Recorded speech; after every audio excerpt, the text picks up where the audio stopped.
ఓం శ్రీ గురుభ్యో నమః. ఓం శ్రీ మహాగణాధిపతి నమః. అందరికీ నమస్కారం. ఓం శ్రీ మాత్రే నమః. శ్రీదేవి భాగవతంలోని 7వ అధ్యాయంలో విష్ణు ప్రబోధం గురించి ఇప్పుడు తెలుసుకుందాం. ఈ వీడియోలో సూతుడు మహాముని ఇలా చెప్పడం ప్రారంభించాడు. ఆ బలశాలురగు మైదుకైటవ రాక్షసులను చూచి బ్రహ్మ సర్వతంత్రజ్ఞుడు ఒకటి వలన సామధాన భేద దండోపాయములను కూర్చి ఆలోచింపడం ప్రారంభిస్తాడు.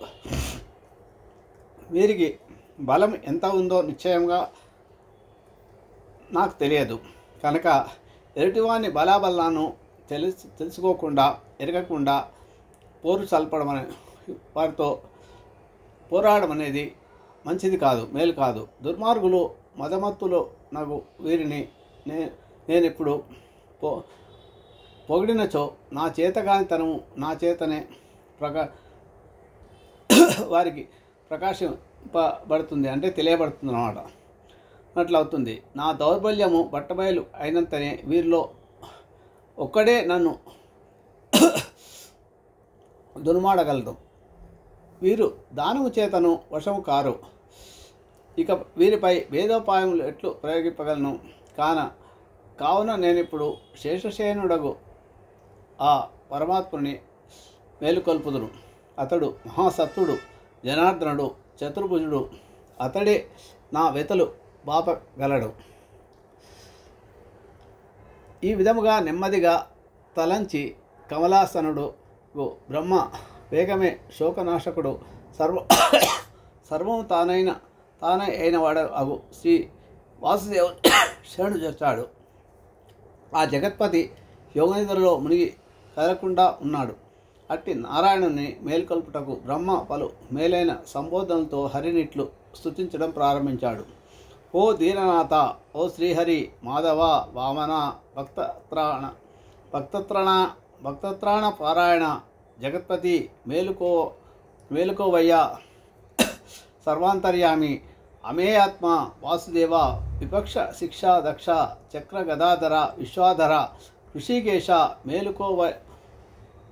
మేలుకోగదవయ్యా, సర్వజ్ఞ, లోకేశ, సర్వశక్తి సమన్విత, శోకనాశన, దీన పరిపాలక, లెమ్ము మేలుకోగదవయ్యా, ఓ విశ్వంబర, విశాలాకార, పుణ్యశ్రవణ కీర్తన, నిరాకార, లోకస్పృష్టి స్థిత్యంత కారక, మేలుకోగదవయ్యా, నీవఖిలాండ దారుడవే, నీకిదంతైనూ తెలియట లేదా?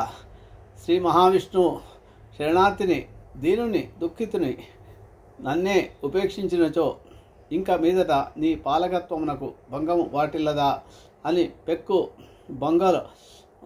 విధములుగా పెక్కు భంగిమలతో నన్ను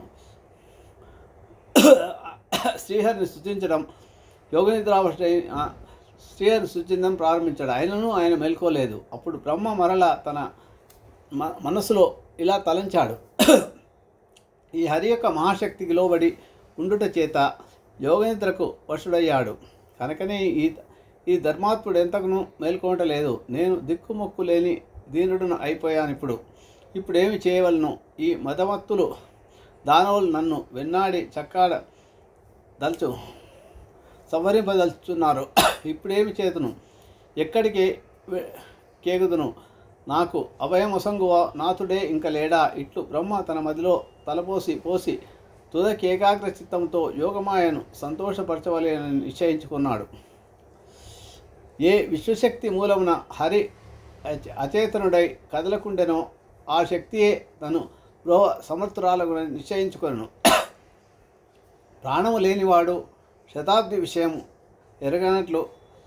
ఎరగలేనట్లు యోగంలో నరమోడుపు కన్నులు గలవాడు హరియు నేమియు నెరగలేకున్నాడు.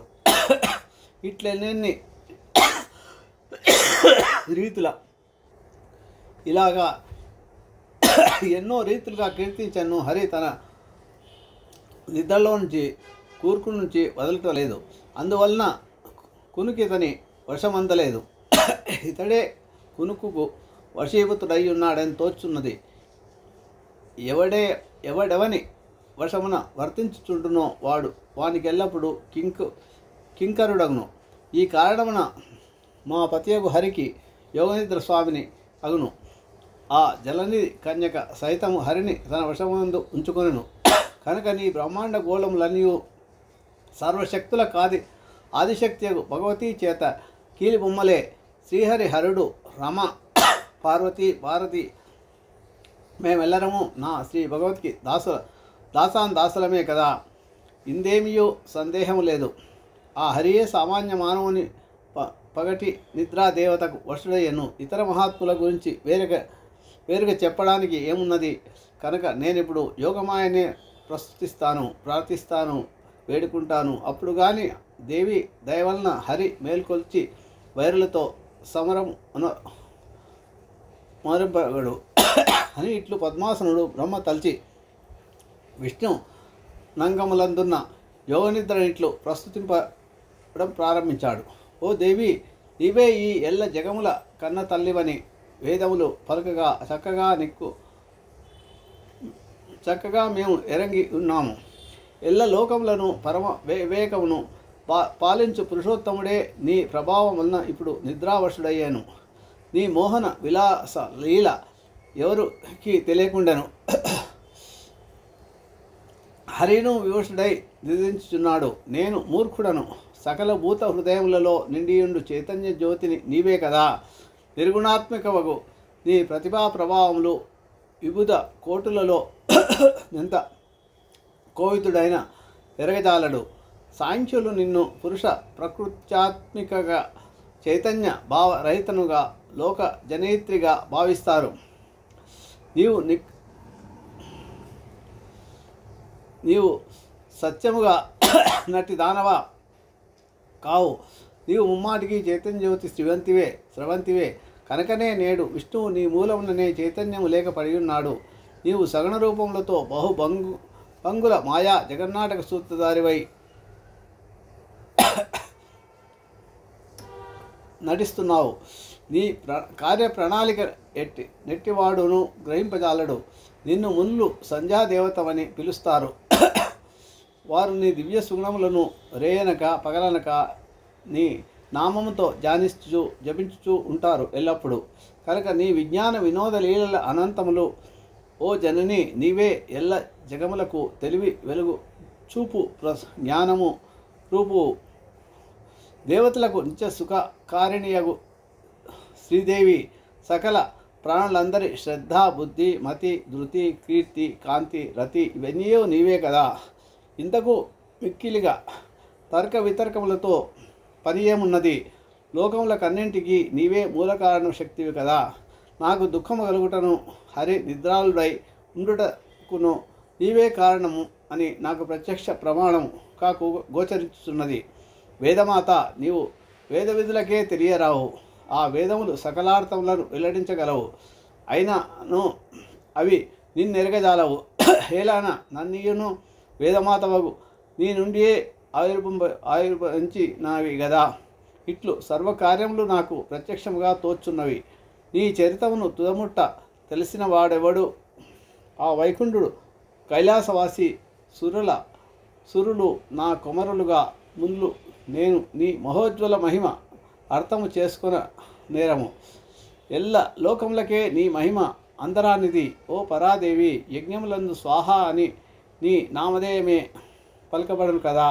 అట్లు పలకనిచో సమర్థులకు వారి భాగధేయము వారి భాగం వారికి లభించదు కదా. కనుక ఎల్ల దేవతల బ్రతుకు తెరువులు నీ చేతిలోనే ఉన్నవి కదా. ఓ వరదాయిని తల్లి,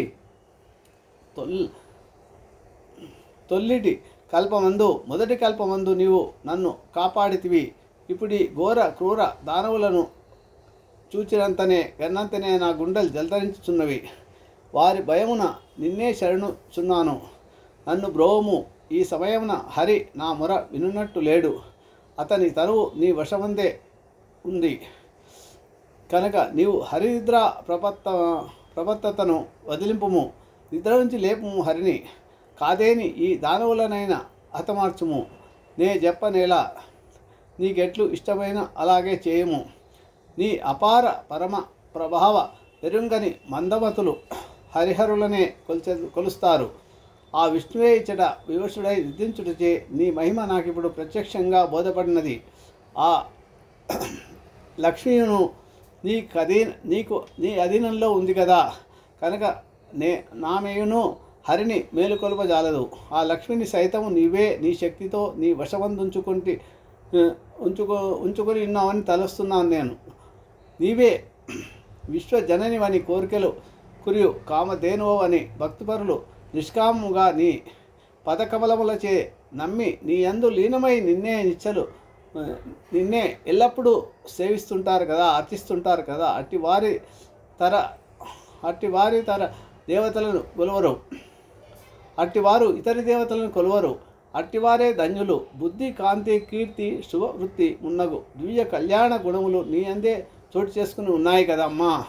ఆ విష్ణువు సద్గుణములు ఏడే ఈరోజు ఏమైందని తోచుతలేదు. నీవు మానవతులలో వన్నెకెక్కిన దానవు. అట్టి నీ నిద్రాశక్తికి హరి నేడు పరతంత్రుడయ్యాడు. ఈ ఎల్ల జగములందు నకిల ప్రభావము గల పరాశక్తివి నీవే కదా. నీ సంకల్ప మాత్రమే లోకములన్నీ నిర్మింపబడి ఉన్నాయి కదా. నటుడు నాటకమందు స్వేచ్ఛగా విహరించును. నీవు అలాగే నీచే నిర్మిత మోహజాలమందు క్రీడించుచున్నావు. మున్ను యుగాది యందు నీవే ఈ విష్ణువును సృజించి ఇతనికి లోకరక్షణకై నీ విమల సత్వశక్తి ఉసంగావు కదా. ఇతడే ఇప్పుడిట వివశుడై ఉన్నాడు. నీవు సర్వపరిపాలనా దక్షురాలవు. నీకేది మేలను తోచినా అదే చేయము. నన్ను నీవే పుట్టించావు కదా. నన్ను నలుగురిలో నగుబాటు పాలు చేయటానికా నీ అభిమతం ఇదేనా? భవానీ, నీ ఇచ్చరు కొలుపు కార్యములను నేను కొంత ఎరంగి ఉన్నాను. ఈ ఎల్ల భవనములను నీవే స్వతంత్రించి సృజించి ఆనందిస్తున్నావు కదా. తుదకు నీ అందే లయ మనర్చుకుందువు. అట్లే ఇప్పుడు నీవే నా చావు కోరుకున్నచో మంచిదే. ఇందు వింతేమీ లేదు. జగదంబిక, నన్ను నీవే వధించిన నాకు మేలే జరుగుతుంది. నాకిక మరణ దుఃఖమే ఉండదు. మున్ను నీ చేతనే నేను సృష్టికర్తను ప్రకటింపబడితిని కదా. అట్టి నాకే ఒక దానవుని చేతిలో చావు కలిగేనేని అపకీర్తికి నీకే కలుగుతుంది. నీకది కలగకుండా గాక నీవు వెంటనే లెమ్ము. భీకరమూర్తివి గమ్ము. నీకు ఇష్టమైనచో రక్కసులనే దున్నాడము, లేదా నన్ను నుగ్గాడము. కాక హరిని నిద్ర నుండి మేలుకొల్పుము. ఈ ధనుజులను హరియే దునుమాడగలడు. ఇంతకీ సర్వకార్యములను ఈ చేతనే సులభ సాధ్యం అవుతాయి కదా అని బ్రహ్మ ఇట్లు దేవిని వేడుకుంటున్నాడు అని సూతుడు మూలకు వివరించాడు. అని బ్రహ్మ ఇట్లు తామసి దేవిని స్తుతించను. దేవి వెంటనే నారాయణుని దేహం నుండి వెడలి అతని చెంత నిల్చుండెను. ఇట్లు పరమదేవి యోగనిద్ర ధనుజల నాశనమునకై అతుల తేజోనిధియగు విష్ణువు దేహావయవంలో నుండి తొలగినది. అప్పుడు జనార్దనునకు స్ఫూర్తి కలిగి మేను మెల్లగా కదిల్చాడు. అది కనుగొని బ్రహ్మ పరమానందవర్తుడయ్యాడు. ఈ రకంగా శ్రీ మహావిష్ణువును బ్రహ్మ దేవి స్తుతించడం వల్ల ఆయన నిద్రలో నుంచి మేల్కొని బ్రహ్మకు దర్శనం ఇవ్వబోతున్నాడు అన్నమాట. ఇది శ్రీదేవి భాగవత మహాపురాణ ప్రథమ స్కందమందు విష్ణు ప్రబోధమను సప్తమాధ్యాయం సంప్రాప్తం. తర్వాత 8వ అధ్యాయం చూద్దాం.